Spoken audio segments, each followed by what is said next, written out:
সামনে নির্বাচন হলেও এটি শেষ লক্ষ্য নয়, বরং দেশকে প্রাতিষ্ঠানিক গণতন্ত্রে ফেরানোটাই প্রধান চ্যালেঞ্জ বলে জানিয়েছেন বিএনপির মহাসচিব Mirza Fakhrul Islam Alamgir.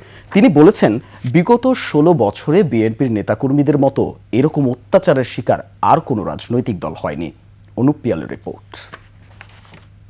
Lily beauty soap, যার অ্যান্টি এজিং গুণ তারুণ্য ধরে রেখে ত্বকে করে উজ্জ্বল, তারুণ্যময় উজ্জ্বল ত্বকের জন্য। রিমার্ক। রাজধানীর একটি হোটেলে 24-এর গণঅভ্যুত্থানে বিএনপি বইয়ের মোড়ক উন্মোচন অনুষ্ঠান। যোগ দেন বিএনপির শীর্ষ নেতারা। একটা বিরল ডকুমেন্টকে অনুষ্ঠানে বিএনপির মহাসচিব বলেন, দেশে একটা দোলাচল অবস্থা চলছে। দেশকে গণতন্ত্রে ফেরানো এবং গণতান্ত্রিক সংস্কৃতি গড়ে তোলাটাই এখন প্রধান চ্যালেঞ্জ। আজকে আমরা একটা ট্রানজিশনাল পিরিয়ডে আছি, একটা দোলাচল চলছে।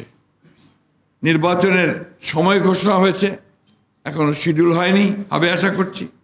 নির্বাচনই কিন্তু সব শেষ নয়।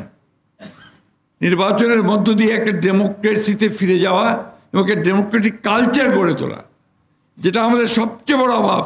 বিএনপির মহাসচিব বলেন, টেকসই রাষ্ট্র গড়তে হলে বিচার বিভাগ, সংসদ ও গণমাধ্যমকে স্বাধীন ও শক্তিশালী করতে হবে। গণতান্ত্রিক প্রতিষ্ঠানটা শক্তিশালী হলো কিনা, আমার জুডিশিয়ারি ইন্ডিপেন্ডেন্ট কিনা, আমার মিডিয়া ইন্ডিপেন্ডেন্ট কিনা, আমাদের আপনার পার্লামেন্ট ইফেক্টিভ কিনা, আমাদের ব্যবস্থাটা আইনের শাসনে চলছে কিনা, সুশাসন চলছে কিনা, মানুষের সামাজিক মর্যাদা, মানবতা আপনার এইগুলো আমরা রাখতে পারছি কিনা। অনুষ্ঠানে বিএনপির নেতারা বলেন, ফ্যাসিবাদ বিরোধী ঐক্য ধরে রাখতে হবে।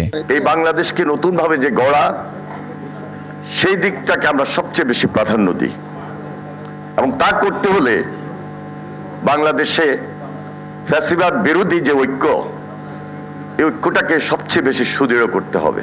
এই বাংলার মানুষ কিন্তু পরাক্রমশালী মুঘল সম্রাটদের যে আধিপত্য, সে আধিপত্য কিন্তু বারবার অস্বীকার করেছে। ইতিহাস থেকে শিক্ষা নেয়ার কথাও বলেন বিএনপির নেতারা। ইতিহাসকে ধারণ করেই ভবিষ্যতে আমরা যেন তারেক রহমানের নেতৃত্বে, আপসের দেশনেত্রী বেগম খালেদা জিয়ার নেতৃত্বে